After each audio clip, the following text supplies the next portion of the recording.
artes, né? E também uma perspectiva do espírito, não necessariamente do espírito da concepção espírita, né? Eu acho que é um segmento específico atuando. Eu observo que, ao longo desses 30 anos, 35 anos de ambiente universitário acadêmico, houve uma grande mudança em matéria de aceitação dessa temática. Nós vimos que, pelo menos, a própria Organização Mundial de Saúde recomendou estudos desde 1999 para que estudássemos a espiritualidade.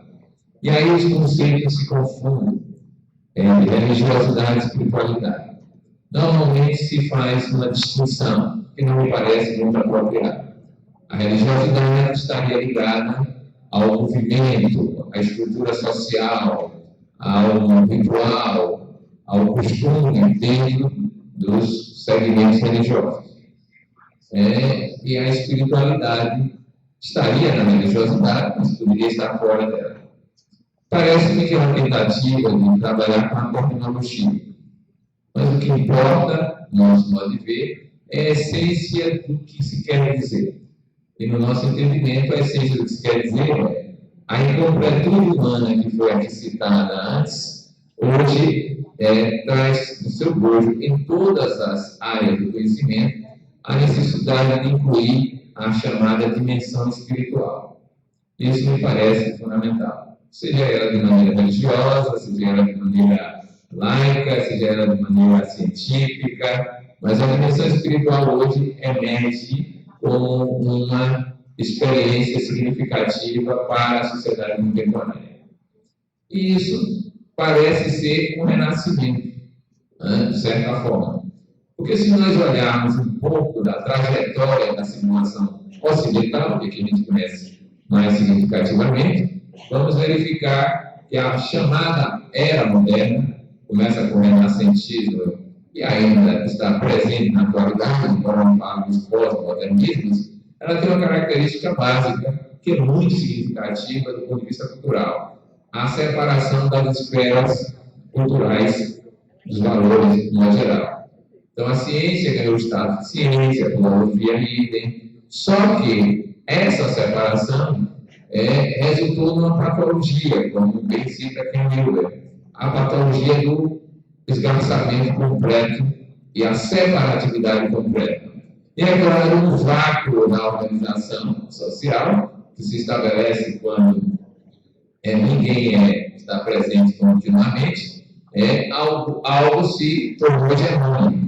E foi um modelo de ciência que hoje nós fazemos nossas restrições com o nome de cientificismo, uma nova doutrina com características não científicas sobre a própria ciência. E essa hegemonia da ciência, graças ao sucesso tecnológico e o conforto que trouxe para nós, ela coincide com a decadência da experiência religiosa, de um modo geral, da própria filosófica, a ponto de se dizer, já na metade do século XIX, que em 50 anos a ciência resolveria os problemas humanos e a felicidade se estabeleceria no nosso paraíso terrestre, graças ao modelo científico. Só que o modelo científico ele se constituiu essencialmente com base numa matriz que a gente pode caracterizar por um nome genérico de matriz materialista. O que é isso? Foi se reduzindo tudo à matéria, ao sensorial, ao físico. Portanto, aquilo que estava no espaço-tempo na noção euclidiana e na noção newtoniana. Foi isso que se conseguiu. Reduziu-se tudo isso. Reduziu-se a sociologia a uma física social, a psicologia a uma psicologia científica de comportamento, a uma teologia cada vez mais físico-química, uma físico-química física e uma física matemática. E a matemática passou a ser a matriz do pensar geral. Fora da matemática, diríamos nós, não há perspectiva de se trabalhar em matéria de conhecimento. Mas essa matemática era a matemática do material, do ponderável, do mensurável. E aí nasceu algo que era a quantificação como valor supremo. E isso vai entrar pela política, pela organização social de uma maneira muito forte, porque nós passamos a depender da quantidade. A própria gênese enfática, não é a gênese, mas a enfatização da democracia é a supremacia da quantidade. O número define quem é o melhor, porque não tem nenhuma relação, se você fizer uma análise filosófica. Quanto mais pessoas votarem alguém, aquele é o melhor. Isso não garante nada. Todo mundo sabe da experiência pessoal que os melhores podem não estar naquela lista ali, ou simplesmente não serem escolhidos. Mas o fato é que a quantidade passou a dominar tudo. Nós chegamos à pedagogia verificando que todo o nosso sistema é centrado em quantidades. Podem prestar atenção. Nós aprovamos as pessoas por notas, quantidades, com exceção de um órgão público, que é o DETRAN. Parece que esse não se deixou contaminar. É apto, não quero saber de nota para você, a não ser na prova escrita. Mas na prática sabe fazer, sei, faça. Não fez, volta. Apto ou não apto. É uma aptidão, uma maestria que se alcança. Mas a quantidade mudou tudo. Tem um professor nosso na UFO, ele disse depois da esquizofrenia, da oligofrenia, a nova patologia se chama quantofrenia. Tudo tem que ser quantificado. Tudo. Isso é a modernidade. A dor, você chega hoje no hospital e está doendo, pai. Eu me dou uma escala de 0 a 10, quanto? Está doendo quanto? Então, nós passamos a quantificar tudo, porque era a maneira sensorial de se lidar com isso. E chegou no amor, que é paradoxal. Você me ama mais do que as anteriores? Tem que comparar. Então, esta maneira de organizar o mundo fez com que a dimensão do espiritual fosse reduzida a uma cerebração, por exemplo, nos modelos da neurociência da atualidade. A mente, que era em Descartes uma entidade completamente diferente do corpo, do cérebro, foi sendo entregue às sinapses, aos serotoninas, aos neuropeptídeos, e daqui a pouco nós teremos a seguinte noção: eu não fiz isso, foi o meu neuropeptídeo que agiu em tal lugar e me fez aparecer com esse comportamento. Este eu, em si mesmo, praticamente ficou soterrado. Isso parecia estar bem estruturado até 1900, quando a felicidade, segundo esse autor que eu mencionei, estaria no mundo presente. Não foi o que aconteceu no século XX. Em primeiro lugar, houve progressivamente o desmoronamento no âmbito das ciências físicas e até mesmo no discurso matemático das bases que sustentavam o materialismo. Em 1926, num colóquio que reunia os melhores nomes da física de então, Heisenberg, que é conhecido nesse âmbito, comenta que eles se viram sem chão na física e descobriram que a matéria não existia. Era uma mera concepção, representação da realidade, perfeitamente superável. E a discussão da mecânica quântica e por aí vai, chegou à conclusão que o átomo é um jeito de pensar a realidade agradável que dá conta de certas reações e mobilização da física, da química, mas pode escrever tudo sem o átomo. E apareceram a matriz de probabilidade. Então, nós somos agora uma matriz de probabilidade. Essa desmaterialização do átomo de um átomo, a perda do substrato do materialismo de um átomo, e, por outro lado, a emergência na sociedade de anseios que transcendessem aquele tipo de realidade que foi muito forte no século XX, que foi a destruição. Vocês podem notar que é o século de maior destruição em massa, bem programada e bem atuante que ouvimos no Ocidente. Tudo isso fez emergir outro tipo de possibilidade. O próprio século XIX já conhecia as contracorrentes. Contracorrentes são aqueles pensamentos que não podem estar presentes na hegemonia da cultura, mas estão ali subjacentes a isso. E nós vamos ver, por exemplo, na área de saúde, aparecer emergente mais forte, cada vez mais forte, no século XIX, depois no século XX, a homeopatia. A homeopatia não tem nada a ver com o padrão que nós estamos acostumados na medicina alopática. Por quê? Porque ela não obedece à lógica, matemática, nem modelo físico-químico, e nada disso. Você toma de algo, coloca lá, dilui até não tem mais nada, como dizem os químicos, depois vai e faz efeito. O efeito placebo. O que é efeito placebo? Eu dou algo que não é e faz efeito que é. Isso não é racional. Então, toda a ideia analítica, racional, centrada na matéria, encontrou as suas correntes negadoras do seu funcionamento. E aí nós vemos que a modernidade, no entendimento atual para alguns, ela é reducionista. Reduziu tudo à matéria, mas ao fazê-lo, esqueceu da maioria das possibilidades humanas nessa história toda. Aí emerge de novo o espírito, de várias formas.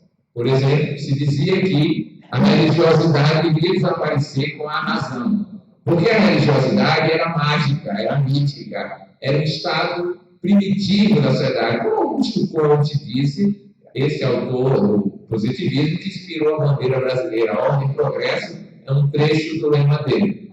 Ele dizia isso. Pensamento religioso é infantil, pensamento filosófico é juvenil, pensamento científico, esse é positivo, é adulto.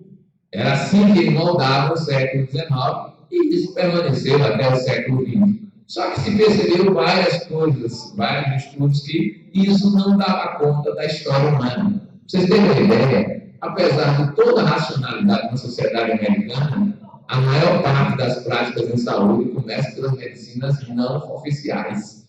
O povo não acreditou muito nisso, não. E continuou, segundo a tradição, mítico e mágico.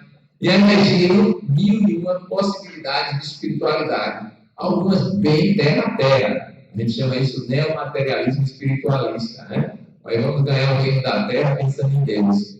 Mas apareceram. E essa espiritualidade emergente, que é que no termo que a gente está usando como sinônimo aqui nesse caso de religiosidade, agora tem outro tipo de conotação, tem outro tipo de perspectiva e de atuação.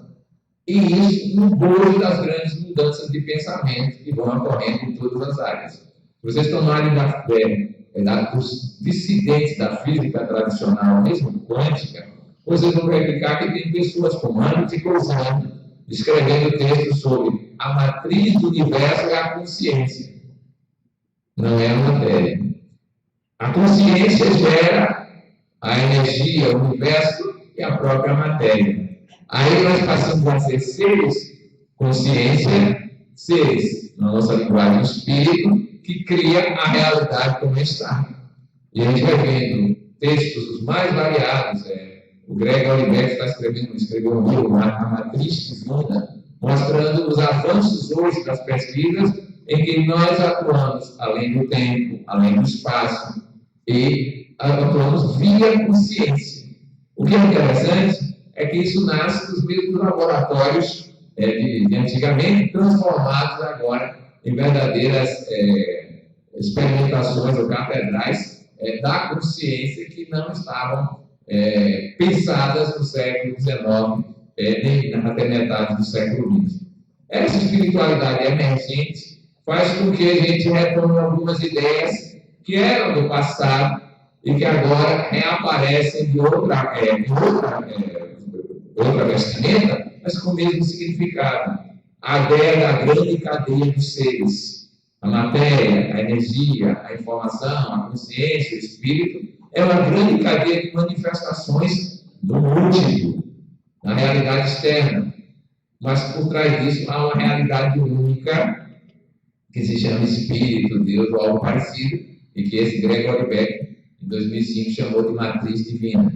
E que tudo está unificado, lá no centro principal da consciência. Nós vemos isso na psicologia. A psicologia emerge no self da tradição junguiana, depois emerge algo maior, da integralidade do ser, da transcendência do transpessoal, na psicologia transpessoal. E aí emergem novos conceitos também no âmbito acadêmico.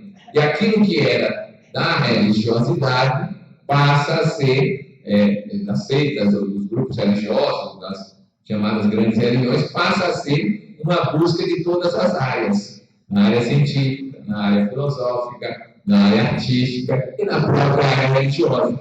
Nós vemos que cada vez mais existem experimentos mostrando a existência de possibilidades paralelas, né, de sobrevivência à morte corporal. Hoje nós temos no Brasil uma rede estudando as chamadas experiências de quase morte. São experiências que normalmente são interpretadas como um fenômeno físico-químico, mas está se testando a capacidade de se perceber quando se está em coma. Já está se testando isso, perceber, atuar, estar presente em uma série de circunstâncias. E aí emergem fenômenos que antigamente eram rejeitados, como fenômenos anímicos, fenômenos mediúnicos, fenômenos chamados transpessoais, ultrafânicos, que são pesquisados no modelo de ciência ainda mais ou menos tradicional, com algumas características naturalmente adaptativas, demonstrando isso. Nós tivemos a oportunidade de trabalhar com transcomunicação instrumental lá no Bahia e fizemos uma única gravação significativa em 10 anos. Mas é aquela velha história. Na tradição se diz que se nós dissermos uma frase, todos, seja lá o que for, basta um contra-exemplo para destruir a frase de todos. Todos os homens são mentirosos. Basta um falar a verdade para isso desaparecer. Pois bem, então nós temos esse exemplo que está no YouTube, uma das gravações feitas no dia de finados, provavelmente no dia de finados. Durante 3 dias nós trabalhamos numa sala e, num determinado momento, fizemos o experimento. A gravação é feita com um gravador fita virgem controlada por um engenheiro para ter o controle de que ela é virgem, colocar o gravador na presença de todo mundo e se faz uma espécie de evocação e silencia-se. Logo depois apareceu um poema, que não é comum. Um poema de alguém que havia desencarnado morto 9 anos antes. O poema está no YouTube, só lerem Astrogil. E isso não é novidade, isso foi feito na Bahia, estou contando porque é experiência direta, mas isso já foi feito desde os anos 50, na Suécia, e no Brasil tem um relato de um livro de 1915, de uma figura chamada Cambraia, aquele que deu o Ciro Cambraia, o sobrenome era esse, em português, e mais um outro, que chegaram a pedir o patenteamento do telefonema para o além. Ele se comunicava e, como desencarnado, ou morto, como se chamava de CID, a consciência extrafísica, e o que é interessante, lembra-se que na época tinha que ter uma telefonista no meio. A comunicação vinha, ele ouvia, dialogava, e não aparecia na conta telefônica, que era a melhor ainda. A ligação era de lá para cá e não pagava a conta. Era alguém que acionava o mecanismo de dentro daquele funcionamento. Esse tipo de experimento que ainda é incomum, nós vimos recentemente Erwin Maslow, que é um grande pensador europeu, está na Itália, e ele é húngaro, e ele chegando lá foi para uma dessas reuniões que existiam um personagem que dava uma conversa instrumental, só que lá por rádio, e ele se comunicou, ouviu a voz de alguém chamando em húngaro. E ele dialogou com essa pessoa, ele publicou no livro dele, um dos livros dele, ele dialogou com essa pessoa que era um amigo dele, que havia falecido meses antes, estava ali pela rádio se comunicando com isso. Então, a questão da sobrevivência, que é fundamental para a compreensão da espiritualidade, me parece que hoje já entrou no domínio das possibilidades científicas. Não generalizado, porque os chamadas consciências extrafísicas não estão disponíveis como está no átomo para os nossos experimentos.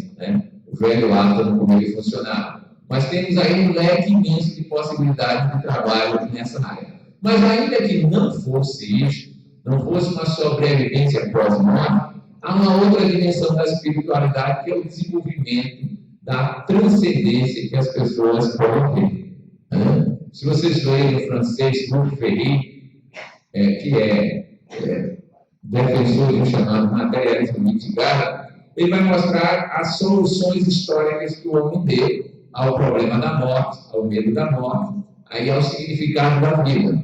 Os históricos, em primeiro lugar, os cristãos, a modernidade, e por último ele vem com a ideia de como essa transcendência pode ser vivida. Ele acha que os cristãos têm a melhor solução, pena que não é verdade a base que eles se sustentam. Né? Ele acha isso. Né? Não há como acreditar no discurso cristão da sobrevivência do Cristo, das aparições, do Deus encarnado. Olha, é a melhor solução teórica, pena que não é real. Olha, essa perspectiva que ele coloca, mesmo assim, diz que é preciso ter algum grau de transcendência para que a felicidade, o bem-estar, o sentido da vida possa ser expresso de alguma maneira. Qual é a nossa proposição atual para a reflexão? Assim como nós admitimos a cosmovisão materialista e estruturamos esse mundo, podemos repensar tudo isso e dizer que a cosmovisão materialista ela abrange um segmento da realidade. Mas há segmentos outros que precisam ser explorados, ampliados, organizados, significativamente para nós continuarmos. Essa é a nossa ideia básica. Mas nós não vamos poder, nem vamos querer, transformar esse modelo espiritual, esse modelo da religiosidade redescoberta, em um modelo de investigação meramente científica, da forma tradicional que nós fazemos. Temos que repensar esta maneira de investigar, essa maneira de sentir e essa maneira de experienciar. Em 1902, se eu não me engano, foi publicado um livro de William James, que é um dos maiores professores de Harvard, da história de Harvard. E ele era muito curioso. Só para abrir um parênteses, o William James era tão importante para a universidade que ele não ensinava a matéria, a disciplina que estava anotada, ele só ensinava o que ele queria. A universidade, procurada pelos alunos para dizer que ele não correspondia, a universidade reconhecia o seu mérito e aí criou uma disciplina. Matricule-se em William James, ementa o que ocorreu. E não faltava alunos. Esse William James escreveu esse livro para mostrar que a outra maneira de investigação são as variedades, está publicado como as variedades da experiência religiosa. E como você pode partir para um outro espectro de atuação, que é perceber a experiência religiosa e compará-las por experienciação. Foi o mesmo que fez Evelyn Underhill, que é uma mística professora universitária, coisa incomum de se encontrar. Escreveu um livro sobre isso, que é publicado pela MOF, que é uma entidade Rosa Cruz, no Brasil, mostrando como é que essa experiência religiosa se dá, a legítima experiência religiosa, que é a sua experienciação de autotranscendência, de completude, com algo maior do que si mesmo, e com isso aí você perceber outros universos da consciência que não estamos acostumados a vivenciar. Não é necessário, portanto, você caminhar primeiramente pelos estratos chamados espirituais, mediúnicos, o mundo astral. Você tem outros caminhos de vivenciar esse tipo de espiritualidade. Agora, o que é mais interessante é que, como nós somos, por natureza, o estágio evolutivo eminentemente usufrutuários daquilo que dá resultados imediatos, e como o pragmatismo, que os dirigentes também ajudou a traduzir para o mundo como a necessidade atuante, nós vimos que, mesmo povos bem científicos e pragmáticos como os americanos, utilizam-se dessas ideias e dessas práticas. Eu conheço algumas pesquisas que são de Stanford, que estão sendo disseminadas, inclusive, no Brasil, mostrando o papel da oração na redução do tempo de permanência em unidade de terapia intensiva. E eu já calculei isso na tese de doutorado, eu comentei isso. O capitalismo é tão arraigado que, em nome disso, vai fazer todo mundo rezar para reduzir o custo. Os planos de saúde vão fazer. Você tem um ciclo de oração, bem legal, então você faz um plano negocinho. Porque, como se entende o capitalismo, ele não tem pátria, ele só tem o patrão, o lucro. Fora disso, ele não se importa com nada, não pelos seus belos olhos. Então, vocês vão ver cada vez mais disso. Já se demonstrou que em saúde mental, isso é significativo. Depressão, distúrbios psicóticos, Quem tem círculo de oração, mesmo sendo desconhecido, estudos chamados triplos cegos, que são raros, duplo cego a gente conhece muito, demonstram resultados práticos e tendências a esse tipo de melhora de qualidade de vida. Então, a gente comentou lá na Faculdade de Medicina, vocês vão ver a carteirinha do americano em breve. Frequente o tempo religioso, ponto positivo. Vai adoecer menos, vai dar lucro maior. Então, vamos estimular. Vamos até liberar uma verbazinha de saúde para a religiosidade. Esse autor mais importante, que agora me foge o nome, ele diz que do jeito que vamos na sociedade americana, não há como sustentá-la sem pedir apoio às organizações religiosas e à espiritualidade, do ponto de vista de saúde. Não sei se vocês sabem, mas a Obama veio o SUS nosso. Não o SUS real, o patrimônio material. Foi encantado. O SUS brasileiro, imaginário, é algo romântico. O problema é de traduzir o imaginário em concretude, porque tem problemas sérios na área. Problemas de administração de uma população de 40 milhões de americanos que não tem um plano de saúde e lá é privado. Então, o governo só atende emergência, o povo fica no limbo. Ele resolveu isso, está na sua briga. Mas esses autores mencionam, com todos os planos de saúde, toda a tecnologia, você vai ver que vai precisar de espiritualidade para os idosos. Espiritualidade para modificar o padrão de comportamento social da população, para reduzir os gastos, o consumo de um modo geral. Então, nós vemos que espiritualidade hoje é encarada, e religiosidade, como uma espécie de caminho para a superação dos nossos problemas, os mais variados possíveis. Cada um do seu jeito, da sua forma, da sua tendência, da sua possibilidade, mas ela está aí presente de formas variadas para auxiliar na busca daquilo que nós chamamos de felicidade ou de bem-estar pleno, que é o que nós buscamos. Mas aí nós vamos voltar a uma questão chave, e que nós vimos aqui uma boa discussão inicial. Por que é que a Declaração dos Direitos Humanos não consegue ser vivenciada na prática? É um belo ideal. Mas se vocês lembrarem que em 1789 a Revolução Francesa proclamou a lei de razão, entronizou o materialismo como no século XIX e, logo a seguir, construiu um dos períodos mais terríveis de destruição do outro, período chamado o terror, que era guilhotina para lá, guilhotina para cá.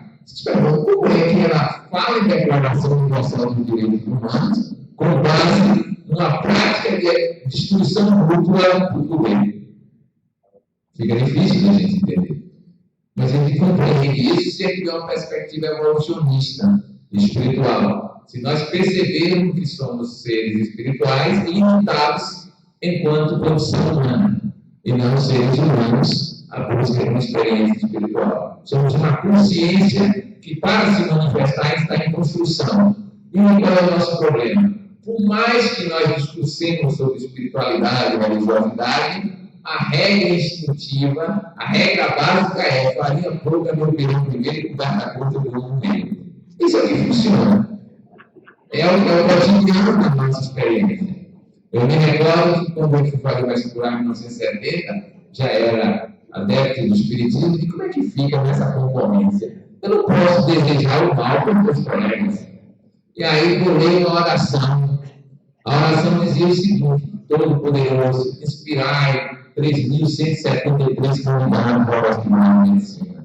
Que todos possam fazer uma excelente prova, um ponto abaixo da minha. Resolveu fazer uma capitalista. Tudo bem, a vaga é limitada, não só 180 vagas, se não me engano, 180 vagas, então 3.173, todos se deram bem na prova, mas ele já escolhia morrer. E por que isso? As teses espiritualistas do Oriente e do Ocidente mostram que nós estamos numa sese. Essa sese da consciência faz com que a gente se veja numa primeira etapa humana como seres materiais, egocentrados, e porque não temos uma perspectiva de espírito, pode prestar atenção, tudo se resolve no modo ter propriedade, posse, e na destruição de quem impede que nós tenhamos. Essa é a nossa regra. Então, quando ele fala assim, eu fico ouvindo e trabalho isso na universidade, nós precisamos cuidar dos afrodescendentes, cuidar das mulheres, cuidar dos... Eu digo, tem alguma coisa estranha nesse discurso. E qual é a estranha? Nós precisamos cuidar, não é da periferia, ele é afrodescendente agora, ele é mulher agora, está mulher, está afrodescendente. Mas o que ele é consciência espiritual em acesso para uma totalidade, para uma plenitude. Então deveríamos estudar de todo mundo só por isso. Pelo prazer de estar avançando ultimamente, pela sede, que é ser servidor. E aí volta a tradição cristã. É preciso cuidar do outro e depender de quem é o outro. De qualquer coisa, mas porque isso me faz avançar, isso me faz crescer, isso me faz integrar. E integração é evolução. Então, nós vemos que temos vários fragmentos de atuação. Agora, o discurso está à frente, mas o substrato não se sustenta. Quando eu escrevi a tese de doutorado sobre a educação médica, um dos itens que eu dizia era o seguinte: a matriz de pensamento que fez a civilização moderna e faz a medicina atual, ela se esgotou. Ela é materialista. Ela se esgotou. E a gente fica fazendo discursos com uma matriz que não funciona mais, nem na saúde, nem na educação, nem na economia. Nenhuma das áreas humanas ela vai dar conta disso. E nem na ecologia, menos ainda, porque a matriz é que é o problema. Não é simplesmente o que aparece depois. Eu digo que toda vez que a gente monta um projeto e faz assim, isso em várias congregações e colegiados, nós montamos um projeto e dizemos: o médico deve ser humanista, solidário, fazendo um discurso desse tipo. Depois bota, escolhe, nota e premiação. Aí os alunos escutam os apontamentos dos colegas para poder passar na frente. E como é que você constrói isso com a matriz de competição? Não vai funcionar. Depois você diz: não, você tem que trabalhar em equipe, mas você estimula a premiação dos ditos melhores. Não é assim que a medicina age. Quando você tem um doente grave, você manda para a UTI. Não é assim? Quando você tem um aluno grave, você devia mudar para o melhor lugar de ensino. Não é. É o contrário. Quando é o pior, o score dele é muito baixo. E todas as nossas práticas, a gente defende uma matriz que é hedonista, consumista, materialista, genericamente, egocentrado, e pede que o resultado seja respeito ao outro, cuidado com o outro, mas isso é uma matriz, diz que o caminho é o oposto. E aí, criamos coisas como tais. Porque não sabemos que a vida continua, pena de morte. Isso é a maior ignorância do que é o resultado prático disso. Na tese espiritual, pena de morte é retirar o indivíduo da sua limitação corporal para deixá-lo solto. Ele aí faz o que quer. Pena de morte. Mas não vejo. Aí, pelo fato de você não ver isso não atua, você vê o raio-x, você vê a radioatividade, não, mas ela atua.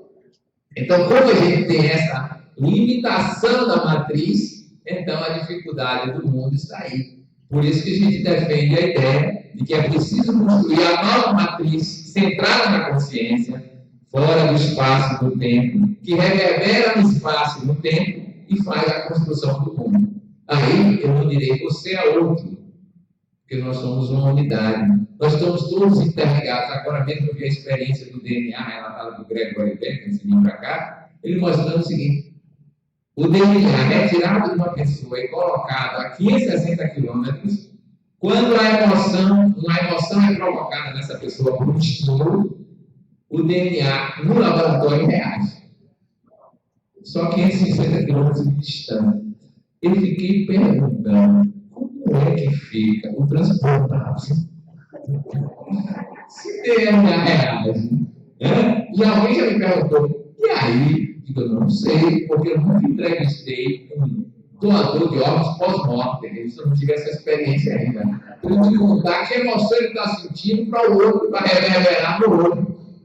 Você já imaginou essa história? Pois é, nós estamos tão interligados que até as células que parecem separadas, do ponto de vista da investigação quântica, está interligado. Então eu começo a compreender que adianta eu pensar mal de você se você e eu estamos interligados. Vai sobrar para mim mesmo. Até uma questão de amoroso por você amoroso. Curiosamente, né?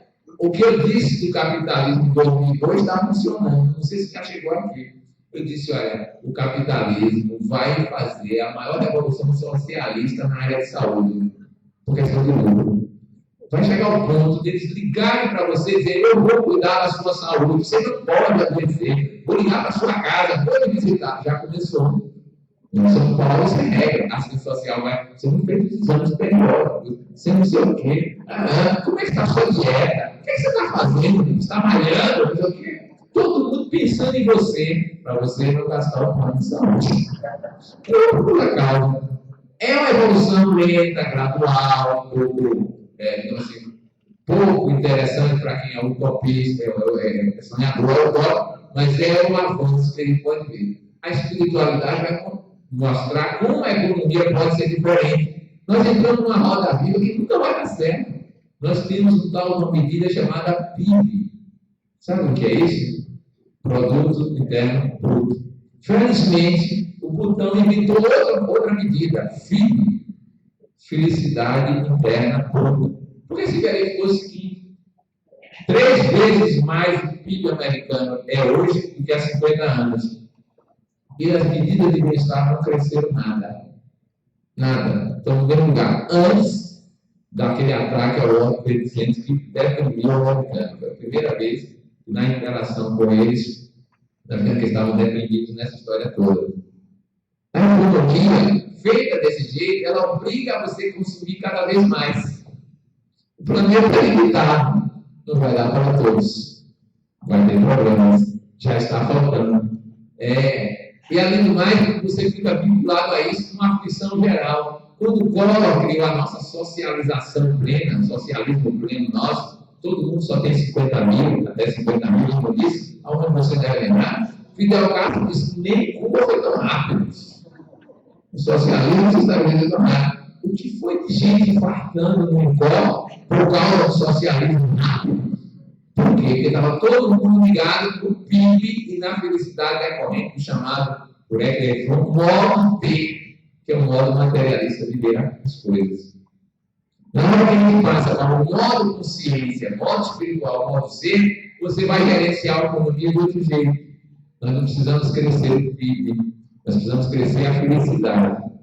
Nós podemos redistribuir. E um dado importante, a felicidade não tem, como mostrou Schumacher não é o piloto, não, é um economista. No seu trabalho, publicado no Brasil como um negócio a ser pequeno, se você trabalhar no modelo de economia dita espiritual budista, você vai ver que ganhos financeiros só lhe acrescentam bem-estar na primeira faixa do seu desenvolvimento, que é aquela faixa da sobrevivência, que eu chamo da glicose no cérebro.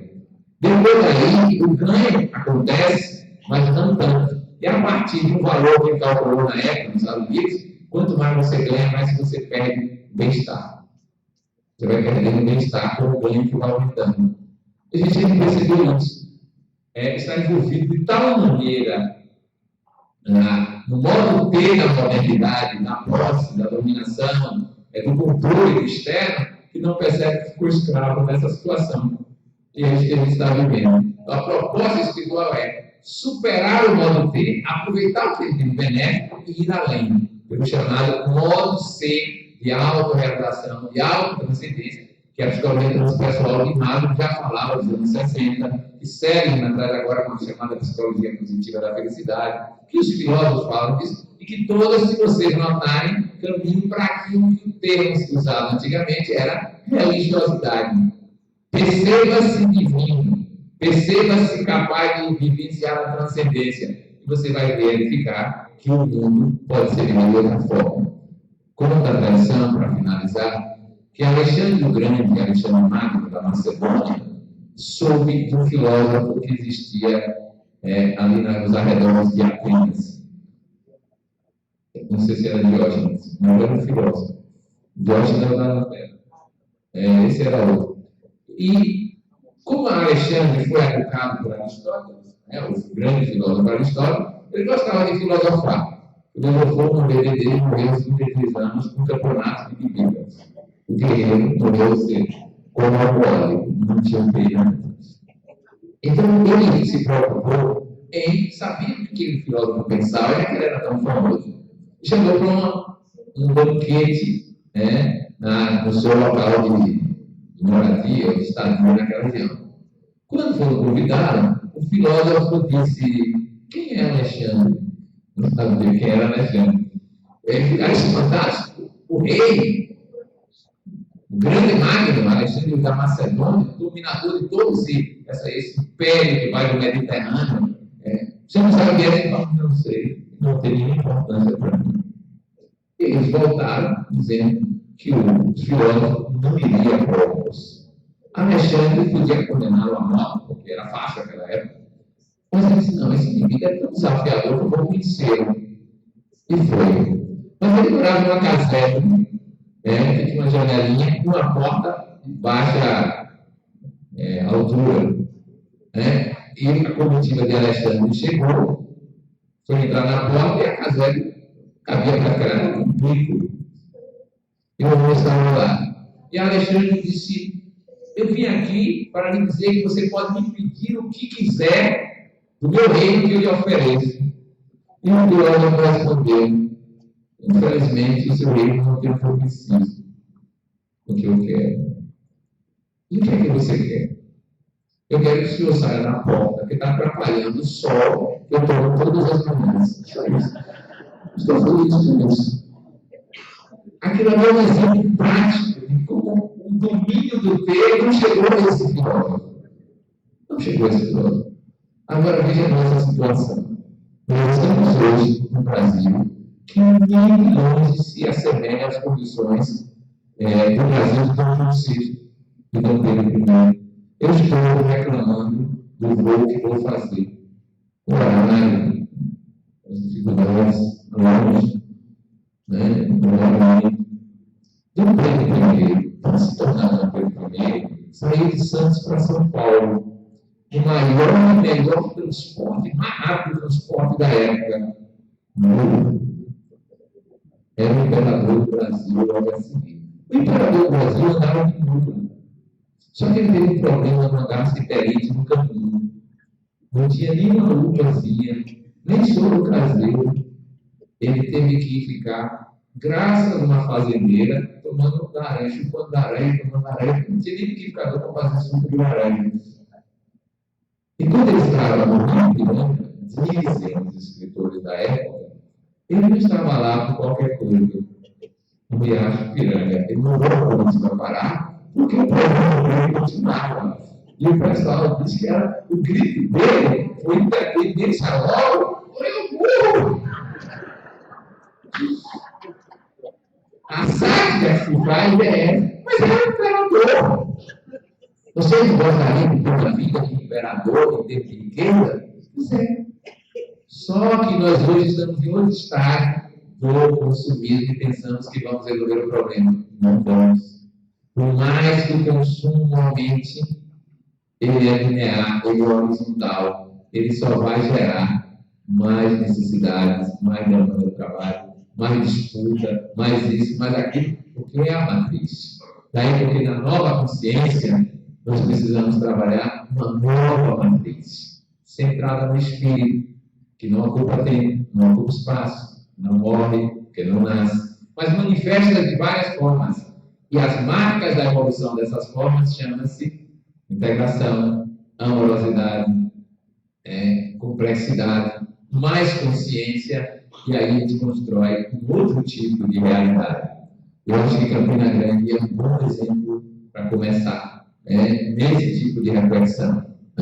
Reunir pessoas de várias conotações culturais para pensar uma nova consciência, centrada no espiritual, centrada na religiosidade, não confundindo nas religiões, mas na religiosidade, no transcendente, para a gente descobrir a realidade mais ampla que até hoje escamoteamos, deixamos de lado, e que o cristianismo pode ser o nosso registro, mas tem outras formas de chegar, são meras formas em termos de atuação. Eu queria lhes fazer um convite que foi pedido por alguém que não me disse o nome, mas eu sou porta-voz dessa história.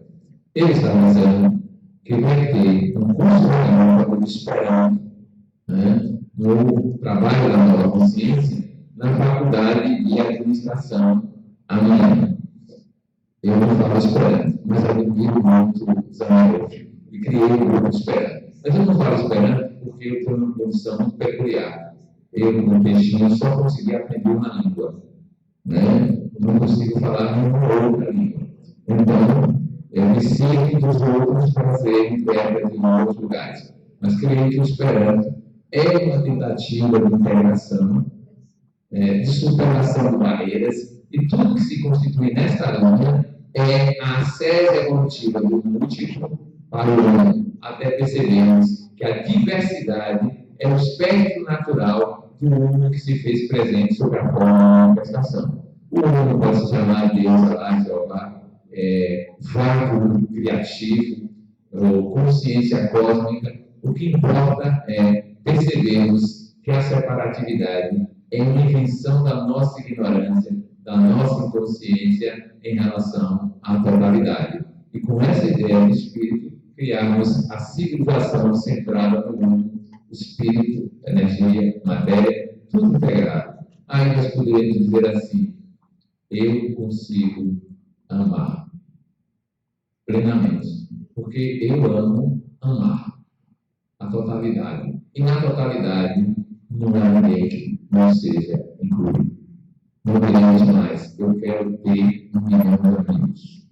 Diremos agora, eu quero ser o grande amigo. O espírito que se manifesta no mundo a partir da compreensão de que nada está separado de nada e que a matriz do universo é energética da amorosidade, como diz a jesuíta Pierre de Chardin.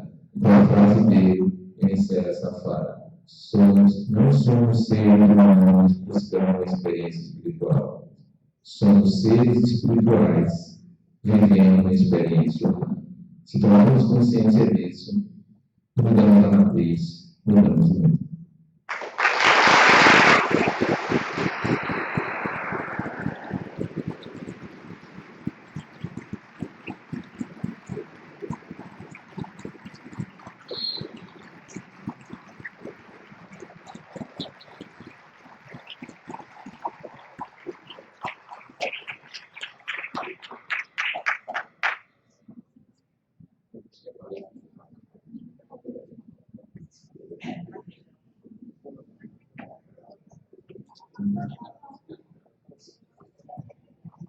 O último aviso: amanhã, às 14h30, no Colégio da Prata, o professor Dr.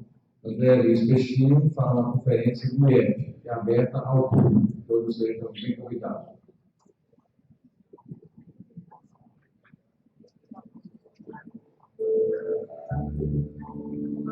Oi. Gente, então, deixa eu passar para vocês aqui a programação de hoje, tá? Às 18h30 temos a mostra de cultas na sala de vídeo.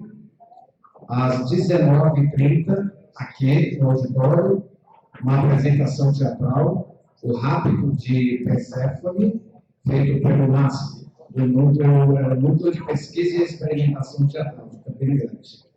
Às 20 horas, a mesa redonda, Bruxaria, Verdades e Mitos, de Hollywood à Prática Devocional, com o Claudinei Prieto, de São Paulo. Eu sou um sacerdote fundador da tradição diânica nemoenses, o Wagner Périco, que também é sacerdote da tradição de bruxaria Vânia, e o Claudivan Barbosa, também da tradição Vânia, daqui da Paraíba. Às 21h10, mesa redonda, a peleja da coletividade com as instituições. Com os participantes, Valdemar Falcão, do Rio de Janeiro, que é astrólogo, e Haroldo Barros, também astrólogo de Pernambuco. E às 22h10, a palestra Conhecendo a Mente de um Índigo, com Valdemar Falcão, que é astrólogo, e o Matias de Stefano, nosso hermano argentino, está presente em nosso encontro às 22h10. Ah, colocou? Então vai ser antes da mesa redonda? É isso? Gente, eu sou o último a saber.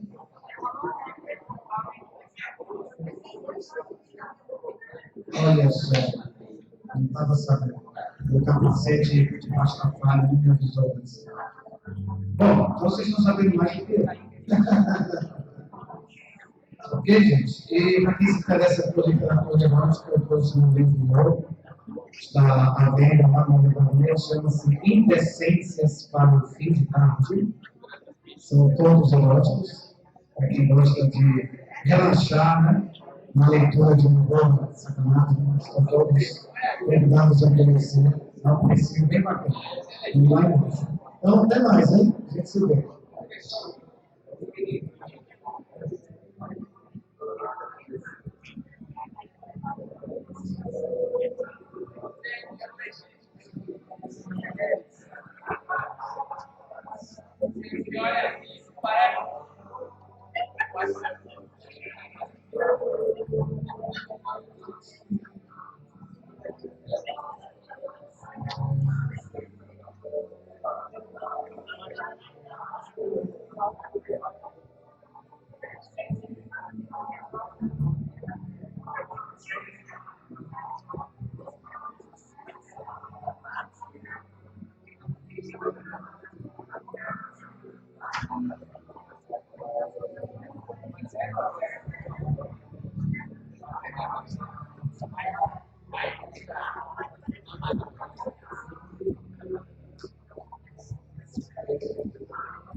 Fica olhando no celular.